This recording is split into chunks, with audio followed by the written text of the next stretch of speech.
occasion for the Fighting Irish, and North Carolina is down 3 with less than 10 seconds to go. Micah Shrewsbury will be up all night kicking himself about this. Elliot Cadeau from the right wing, not known for all those perimeter makes, but hey, he's gotten better there. He hit 2 threes. He gets fouled. He buries a 3. Burden drives the lane. Little controversial ending. No call. Carolina wins 74-73. North Carolina 9-6. All right, John Henson. What were you thinking? What were you thinking with 10 seconds left in this game? And what happened in this game? What's your reaction? You know why God loves us? Because the sky's Carolina blue, baby. You know what I'm saying? Hey, that's all that was today. We hit we got lucky. They found Elliot, who's not a great three-point shooter. I sent the chat an Undertaker meme of him coming up alive out of the casket. That is Carolina's season today.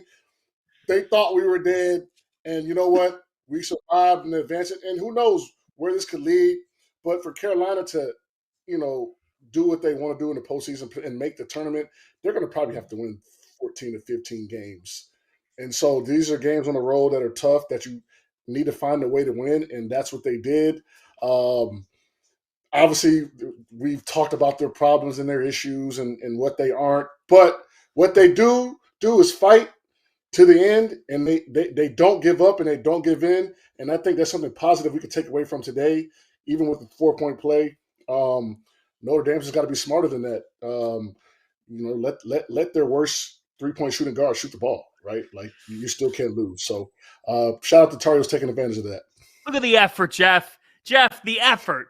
The effort and the competitive nature of this team. Yeah, man. Keep fighting.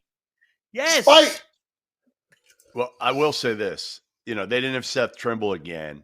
He's been, he was the guy that really has taken the step forward this season. So they haven't had him for the last few games. But what that has done is allow Hubert Davis to let Ian Jackson, not in Jackson, as Tyler Hansborough pronounces it, but Ian Jackson, to cook. And that kid can go. I remember seeing him on the circuit last summer, and I forget who they were playing. I forget the name of his team even. They lost by 40. And Ian Jackson and his whole team tapped out of that game. They got absolutely blown out. It was a game in Rock Hill, South Carolina, and I'm like, oof, I don't know. Well, I've totally changed my tune on this kid. He is a killer, and he can score. And if they can ever get Ian Jackson and RJ and get Seth Trimble back now, and maybe Cadeau get some confidence out of this. Like, look at their schedule, John. They have SMU at home coming up. Then they go to NC State, who's struggling right now. Then you get the Bay Area teams at home, Cal and Stanford. Like, you could reel off 4 in a row here. Like, there's no reason you shouldn't be 6-1. And as Henson said, that's 6. You probably got to get 14 to make sure you're in the NCAA tournament. But this was one that your season could have went one way or the other. And we'll see. I'm not saying it's definitely going to go in the upward trajectory, but it gives you a little bit of a spark here. Yeah, it just makes you don't have to beat Duke, right? And you get a win in a row. You take care of what you take care of. You get one at Wake. You got Pitt and Duke. Those are gonna be tough ones. At Clemson, still a couple of those. Might sneak in there. Yep.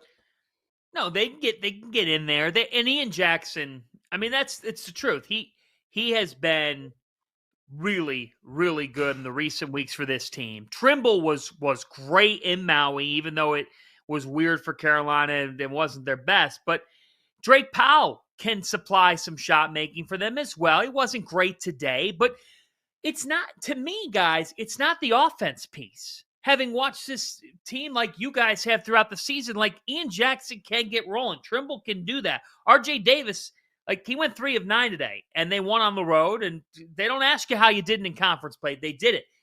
It's that front court, it's that defense that is always going to be like, are they going to be able to get enough from those departments? Because other than that, they are what they are. But this This from Jackson is encouraging, and you found a way to win. But, Jeff, I think that's where when you walk into a game, Jeff, and you know that the glass is inconsistent as it is, that could keep a lot of average to even mediocre teams in a game, because sometimes a team's best offense can just be offensive rebounding. And when you get offensive rebounds, you're going to get enough opportunities for a lay-in. Yeah, I just think they got to find a way. They got to, and it's so hard because, again, like a lot of RJ's issue right now, like he's missing some easy shots right now. I mean, there were some bunnies that he normally makes that he missed. So he's obviously pressing a little bit. But I just think, again, it's been so difficult for him because teams can game plan for RJ, and RJ's small, and he's not like Ian Jackson. He can't just go get one, right? Like he's got to use angles. He's got to use floaters. He obviously he utilized Armando Bacot to his advantage last year, and they obviously the way they played, the way Bacot could screen and roll for him, opened things up for RJ tremendously, and he shot a much better percentage last year because of that. Yeah, they got to find a way to get him going because you're not going to be able to rely. Ian Jackson is a talented kid, but he is a freshman, and trust me, and we've seen this Henson already, even through his really good games here. He can make some poor decisions. He can be up and down. He's going to have those 2 for 12 performances. So you can't have RJ having games like this and expect to win games on the road again. Yeah, he's under tremendous offensive pressure. They're not as good as they were the last few years. So now that just takes on a whole nother we have to have it from you, RJ, and that's a whole different ballgame. And then also just the last couple of games, man, down the stretch, the big guys have made some kind of crucial mistakes, whether it's like box outs or turnovers. And, I know we're piling on those guys, but, they're not necessarily young guys. They're experienced guys. And, even in the Louisville game, there were some crucial mistakes those big guys made. So, yes, they need to rebound and they need to be a bigger presence, but also just, be solid and don't hurt your team.